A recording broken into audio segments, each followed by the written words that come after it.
First Anusha Anusha ಅವರನ್ನ ನೇರವಾಗಿ nominate ಮಾಡ್ತಾ ಇದ್ದೀನಿ. ನಾನು ನೋಡಿದ್ದೀನಿ ಅನ್ನೋದಕ್ಕೆ ಏನ್ proof? ನಾನು ಯಾವಾಗ್ಲೂ ಒಂಟಿ ಸಲಗ ಆಗಿರಕ್ಕೆ ಇಷ್ಟಪಡ್ತೀನಿ ಹೊರತು ಚಿಟ್ಟೆ ತರ ಅಲ್ಲೇ ಇಲ್ಲಿ ಹಾರಾಡಿ ನನಗೆ ಅಭ್ಯಾಸ ಇಲ್ಲ. ಯಾವತ್ತಾದ್ರೂ ಒಳಗಡೆ ಚರ್ಚೆ ಮಾಡಿದ್ರ ಧರ್ಮ ಅವರು ನೀವು ಕೂತ್ಕೊಂಡಂತ ಸಂದರ್ಭದಲ್ಲಿ ದರ್ಶನ್ ಅವ್ರನ್ನ ನೆನಪು ಮಾಡ್ಕೊಂಡಿದ್ದು ದೊಡ್ಡ ಮನೇಲಿ ಇದ್ದಾಗ ಅಂತ? ತುಂಬಾ ಸಲ ಅವ್ರದ್ದು ಸಿನಿಮಾ ಬೇರೆ ರಿಲೀಸ್ ಆಗ್ತಿತ್ತಲ್ಲ ನವಗ್ರಹ, ಸುಜನ್ ಅವ್ರು ಒಳಗಡೆ ಬಂದಾಗ ಒಂದ್ ಹೇಳ್ಬಿಟ್ಟು ಹೋಗಿರೆ ಮಗ ಸಿನಿಮಾ ರಿಲೀಸ್ ಆಗ್ತಿದೆ ನವಗ್ರಹ ನಿಂಗ್ ಗುಡ್ ನ್ಯೂಸ್ ಅಂತ ಧರ್ಮಂಗ್ ಹೇಳ್ಬಿಟ್ಟು ಹೋಗಿದ್ರು. ಬಕೆಟ್ ಹಿಡಿದು ಲೈಫ್ ಲೀಡ್ ಮಾಡುವಂತವ್ರಿಗೆ ಅಥವಾ ಒಂದ್ ಸ್ಪರ್ಧೆ ಅಂತ ಬಂದಾಗ ಬಕೆಟ್ ಹಿಡಿಯೋರ್ಗೆ ಅನುಷಾ ಅವ್ರ ಉತ್ತರ ಏನಾಗಿರುತ್ತೆ ಈ ಕ್ಷಣ? ಬಕೆಟ್ ಎಷ್ಟಂತ ಹಿಡಿತೀರಾ? ಒಂದು ಹಸುಗೆ ಅಥವಾ ಕುದುರೆಗೆ ಬಕೆಟ್ ಅಲ್ಲಿ ನೀರ್ ಹಿಡ್ಕೊಂಡು ಹೋಗಿ ಇಡ್ಬೋದು, ಅದನ್ನ ಮುಖ ಎತ್ಕೊಂಡು ಬಗ್ಗಿಸ್ಬೋದು ನೀರ್ ಕುಡಿ ಅಂತ. ಅದ್ ನೀರೇ ಕುಡಿದಿಲ್ಲ ಅಂದ್ರೆ ಏನ್ ಮಾಡ್ತೀರಾ? ಬಕೆಟ್ ಹಿಡಿದು ತಾನೇ ಏನ್ ಪ್ರಯೋಜನ? ನನ್ನ ಲೈಫಲ್ಲಿ ಹಂಗ್ ಚಾನ್ಸೇ ಇಲ್ಲ. ಯಾರೇ ಆಗಿರ್ಲಿ ಬಕೆಟ್ ಹಿಡ್ಕೊಂಡು ರಿಕ್ವೆಸ್ಟ್ ಮಾಡ್ಕೊಂಡು ಪ್ಲೀಸ್ ಮಾಡ್ಕೊಂಡು ಯಾರ ಹತ್ರನೂ ನನ್ ಬದುಕ ಅಭ್ಯಾಸನೇ ಇಲ್ಲ.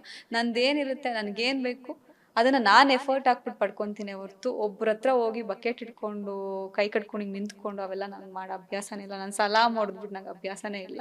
ಈ ಕ್ಷಣ ಧರ್ಮ ಸರ್ನ ಎಷ್ಟು ಮಿಸ್ ಮಾಡ್ಕೊಳ್ತೀರಿ ಆಸ್ ಎ ಫ್ರೆಂಡ್ ಆಗಿ? ಆಕ್ಚುಲಿ ತುಂಬಾ ಮಿಸ್ ಮಾಡ್ಕೊಂತೀನಿ. ಧರ್ಮ ಜೊತೆಗೆ ಬಿಗ್ ಬಾಸ್ ಹೌಸ್ ನ ಮಿಸ್ ಮಾಡ್ಕೊತಾ ಇದೀನಿ. ಬಿಗ್ ಬಾಸ್ ಹೌಸ್ ಅಲ್ಲಿ ಧರ್ಮನ್ ಮಿಸ್ ಮಾಡ್ಕೊತಾ ಇದೀನಿ. ಯಾಕಂದ್ರೆ ಓಡಾಡ್ಕೊಂಡಿದ್ವಿ ಅಂಡ್ ಎಲ್ಲರ ಜೊತೆಗೂ, ನಾಟ್ ಓನ್ಲಿ ವಿತ್ ಧರ್ಮ, ಪ್ರತಿಯೊಬ್ಬರನ್ನು ಮಿಸ್ ಮಾಡ್ಕೊತೀನಿ. ಅದ್ರಲ್ಲಿ ಧರ್ಮ ಒಂದ್ ಸ್ವಲ್ಪ ಜಾಸ್ತಿ, ಯಾಕಂದ್ರೆ ಒಂದ್ ಸ್ವಲ್ಪ ಜಾಸ್ತಿ ಕಾಳಜಿ ತೋರಿಸ್ತಾ ಇದ್ರು ನನ್ನ ವಿಷಯದಲ್ಲಿ.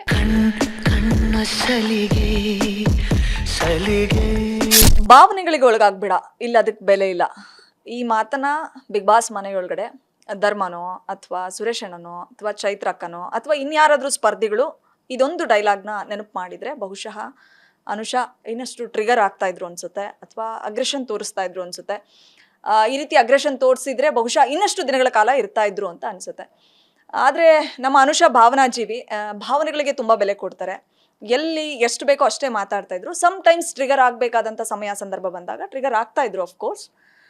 ಸೊ ಆದರೆ ಬೇರೆಯವ್ರ ಮನಸ್ಸಿಗೆ ನೋವಾಗಬಾರ್ದು, ಪರವಾಗಿಲ್ಲ ನನ್ನ ಕಳಪೆಗೆ ಹಾಕಿದ್ರು ಪರವಾಗಿಲ್ಲ, ಅಥವಾ ನನ್ನನ್ನು ನಾಮಿನೇಟ್ ಮಾಡಿದ್ರು ಪರವಾಗಿಲ್ಲ, ಸೊ ಬೇರೆಯವ್ರಿಗೆ ನನ್ನಿಂದ ನೋವಾಗಬಾರ್ದು ಅನ್ನೋದು ಅಷ್ಟೇ ಉದ್ದೇಶ ಆಗಿತ್ತು. ಸೊ ಅದು ಅವ್ರ ಮನಸ್ಸೇನು ಅನ್ನೋದು ಗೊತ್ತಿದ್ರಿಂದಲೇ ಕರುನಾಡು ಜನತೆ ಅವ್ರಿಗೆ ಓಟ್ ಮಾಡ್ಕೊಂಡು ಬಂದರು.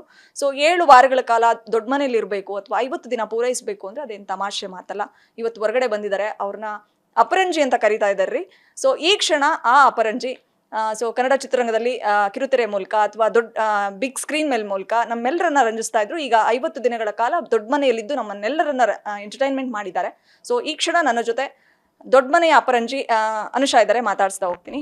ಹಾಯ್ ಅನುಷಾ, ಹೇಗಿದ್ದೀರಾ? ಚೆನ್ನಾಗಿದ್ದೀನಿ, ನೀವ್ ಹೇಗಿದ್ದೀರಾ? ಹೇಗಿತ್ತು ಬಿಗ್ ಬಾಸ್ ಮನೆ?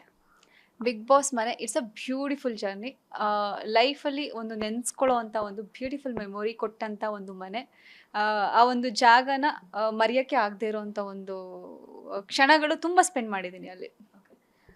ಅದು ಬಿಗ್ ಬಾಸ್ ಹ್ಯಾಂಗ್ ಓವರ್ನಿಂದ ಹೊರಗಡೆ ಬಂದಿದ್ದೀರಾ ಅಥವಾ ಒಂದಿಷ್ಟು ಟೈಮ್ ತಗೊಳುತ್ತಾ ಅಥವಾ ಹೇಗೆ ಅಂತ? ಡೆಫಿನೆಟ್ಲಿ ಟೈಮ್ ತಗೊಳುತ್ತೆ, ಯಾಕಂದರೆ 50 ದಿನ ಒಂದು ಕಂಪ್ಲೀಟ್ ಜಾಗದಲ್ಲಿ ಆ ಬಿಗ್ ಬಾಸ್ ಮನೆ, ಅಷ್ಟು ದೊಡ್ಡ ಮನೆ ಒಳಗಡೆ ಇದ್ದು ಈಗ ಸಡನ್ನಾಗಿ ಬಂದು ನನಗೆ ಇದನ್ನೆಲ್ಲ ತೊಗೊಳಕ್ಕಾಗ್ತಿಲ್ಲ. ಅಲ್ಲಿದ್ದಾಗ ಇದನ್ನೆಲ್ಲ ಮಿಸ್ ಮಾಡ್ಕೋತಾ ಇದ್ದೆ ಸ್ವಲ್ಪ ದಿನಗಳ ಕಾಲ. ಅದಾದಮೇಲೆ ಆ ಮನೆಗೆ ನಾನು ಅಡ್ಜಸ್ಟ್ ಆಗಿಬಿಟ್ಟಿದ್ದೆ, ಆ ಒಂದು ಲೈಫ್ ಸ್ಟೈಲಿಗೆ ನಾನು ಅಡ್ಜಸ್ಟ್ ಆಗಿದ್ದೆ. ಬೆಳಗ್ಗೆ ಎದ್ರೆ ಆ ವೈಕಪ್ ಸಾಂಗಿಂದ ಹಿಡಿದು night whole day physical task, mental task, activities, entertainment rounds, ಇದನ್ನೆಲ್ಲ ಮಾಡ್ತಾ ಬಂದವಳು ಇವಾಗ ಸಡನ್ನಾಗಿ ಒಂದು ಬ್ರೇಕ್ ತೊಗೋಬೇಕದ್ರಿಂದ ಅಂತಂದಾಗ ಒಂಚೂರು ಕಷ್ಟ ಆಗುತ್ತೆ, ಚೂರೆಲ್ಲ ಜಾಸ್ತಿನೇ ಕಷ್ಟ ಆಗುತ್ತೆ. ಎಸ್, ತುಂಬ ಮಿಸ್ ಮಾಡ್ಕೋತೀನಿ ಆ ಮನೇನ. ಸ್ವಲ್ಪ ಟೈಮ್ ಬೇಕು. ಕ್ರಿಸ್ಪಿಯಾಗಿ ಹೇಳೋದಾದ್ರೆ ಬಿಗ್ ಬಾಸ್ ಮನೆ ಏನು ಕಲಿಸ್ಕೊಡ್ತು ನಿಮಗೆ? ಏನು ಕಲ್ತ್ರಿ ಅಲ್ಲಿಂದ 50 ದಿನದಲ್ಲಿ ಅಂತ? ಎಲ್ಲರೂ ಅಲ್ಲಿ ಹೋಗಿ ಇರೋ ತಾಳ್ಮೆನ ಹಾಳು ಮಾಡ್ಕೊಳ್ತಾರೆ. ನಾನು ಅಲ್ಲಿಂದ ತಾಳ್ಮೆ ಕಲ್ತ್ಕೊಂಡು ಬಂದಿದ್ದೀನಿ, ಕಾನ್ಫಿಡೆನ್ಸ್ನ ಕಲ್ತ್ಕೊಂಡು ಬಂದಿದ್ದೀನಿ. ತುಂಬ ಕಲಿಸಿದೆ ಜೀವನದಲ್ಲಿ. ಏನೇ ಬಂದರೂ ಎದುರಿಸೋ ಅಂಥ ಒಂದು ತಾಕತ್ತು ಆ ಮನೆ ನನಗೆ ಕಲಿಸಿದೆ. ಬಿಗ್ ಬಾಸ್ ಮನೆ ಒಳಗಡೆ ಯಾವುದ್ರ ಬೆಲೆ ತುಂಬಾ ಹೆಚ್ಚು ಗೊತ್ತಾಯ್ತು ನಿಮಗೆ? ನಾನು ಅನ್ಕೊಂಡೆ ಬಹುಶಃ ಅನ್ನದ ಬೆಲೆ ತುಂಬಾ ಚೆನ್ನಾಗಿ ಗೊತ್ತಾಗಿರುತ್ತೆ ಅಂತ, ಬಟ್ ನಿಮ್ಗೆ ಯಾವುದ್ರ ಬೆಲೆ ಹೆಚ್ಚು ಗೊತ್ತಾಯ್ತು?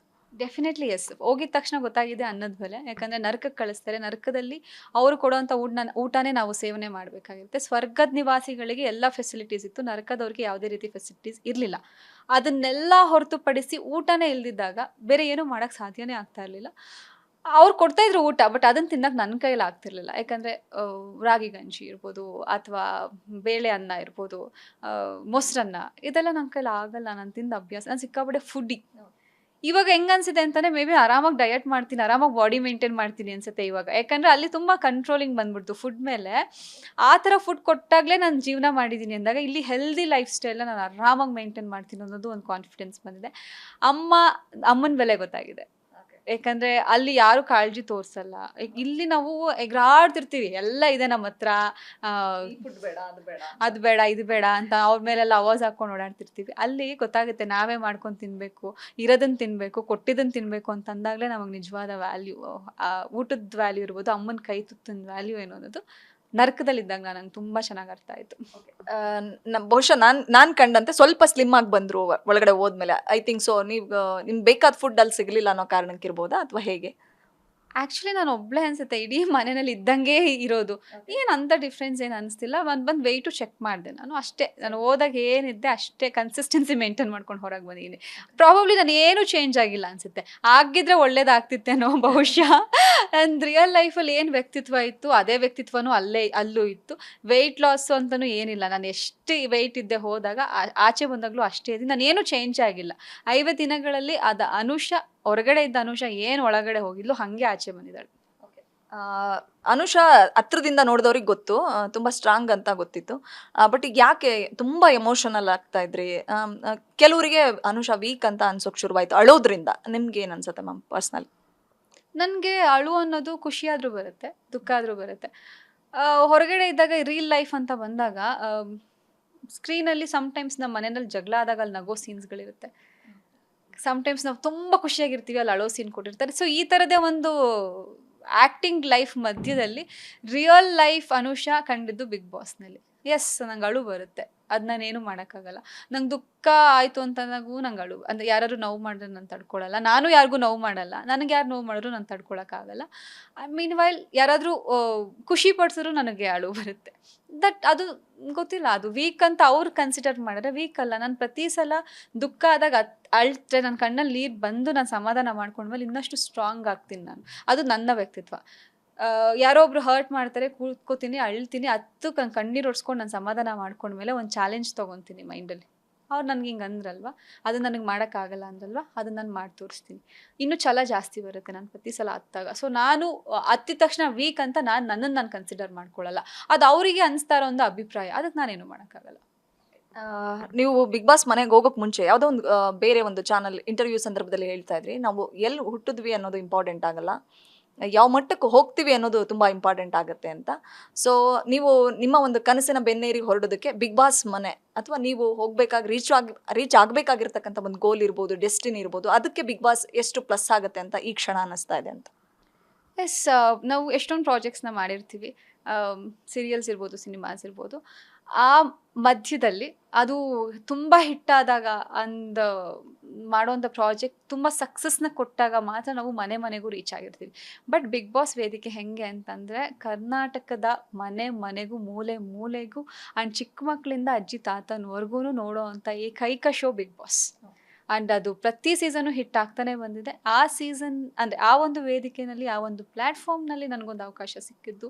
ಆ್ಯಂಡ್ ನನ್ನನ್ನು ನಾನು ಏನು ಅಂತ ನಾನು ಅರ್ಥ ಮಾಡ್ಕೊಳ್ಳೋಕ್ಕೆ, ಜನಕ್ಕೂ ತೋರಿಸೋದಕ್ಕೆ ಒಂದು ಒಳ್ಳೆ ಪ್ಲ್ಯಾಟ್ಫಾರ್ಮ್ ಅದು ನನಗೆ ಸಿಕ್ಕಿದ್ದು. ನಂಗೆ ತುಂಬ ಖುಷಿ ಆಯಿತು. ಆ್ಯಂಡ್ ನಾವು ಎಷ್ಟೋ ಪ್ರಾಜೆಕ್ಟ್ಸ್ ರೀಚ್ ಆಗದೇ ಇರೋಂಥ ಪ್ರಾಜೆಕ್ಟ್ಸ್ಗಳ ಮಧ್ಯದಲ್ಲಿ ಈ ವೇದಿಕೆ ಮೂಲಕ ನಾನು ಪ್ರತಿಯೊಬ್ಬರಿಗೂ ನಾನೇನು ಅನ್ನೋದನ್ನು, ಅಂದರೆ ಅನುಷಾ ಅಂದರೆ ಯಾರು ಏನು ಅನ್ನೋದು ಕೂಡ ಅರ್ಥ ಮಾಡ್ಕೊಂಡಿರ್ತಾರೆ. ಬಹುಶಃ ನನ್ನ ಫ್ಯಾಮಿಲಿ ಫ್ರೆಂಡ್ಸಿಗೆ ಅಥವಾ ನನ್ನನ್ನು ಇಷ್ಟಪಡೋಂಥ ಒಂದು ಸರ್ಕಲ್ಲಿಗೆ ಅನುಷಾ ಯಾರು, ಅನುಷಾ ಯಾವ ಥರ ಅಂತ ಒಂದು ಗೊತ್ತಿತ್ತು. ಈಗ ನನ್ನ ರಿಯಲ್ ಲೈಫ್ ನೋಡದೇ ಇರೋ ಜನಗಳಿಗೂ ಕೂಡ ಅನುಷನ್ ಬಗ್ಗೆ ಚೆನ್ನಾಗಿ ಅರ್ಥ ಆಗಿದೆ ಅಂತ ಅನ್ಕೊತೀನಿ. ಆ್ಯಂಡ್ ನನಗೆ ಈ ವೇದಿಕೆಯಿಂದ ನನಗೆ ಸಿಕ್ಕಿದ್ದೇನು ಅಂತಂದರೆ ಜನಗಳ ಪ್ರೀತಿ. ಅದನ್ನು ಬಿಗ್ ಬಾಸ್ ವೇದಿಕೆ ತಂದುಕೊಡ್ತು. ಅದಕ್ಕೆ ನಾನು ಥ್ಯಾಂಕ್ಸ್ ಹೇಳಕ್ಕೆ ಇಷ್ಟಪಡ್ತೀನಿ. ಗ್ಯಾರಂಟಿ ನ್ಯೂಸ್, ಸುದ್ದಿ ಖಚಿತ, ನ್ಯಾಯ ನಿಶ್ಚಿತ.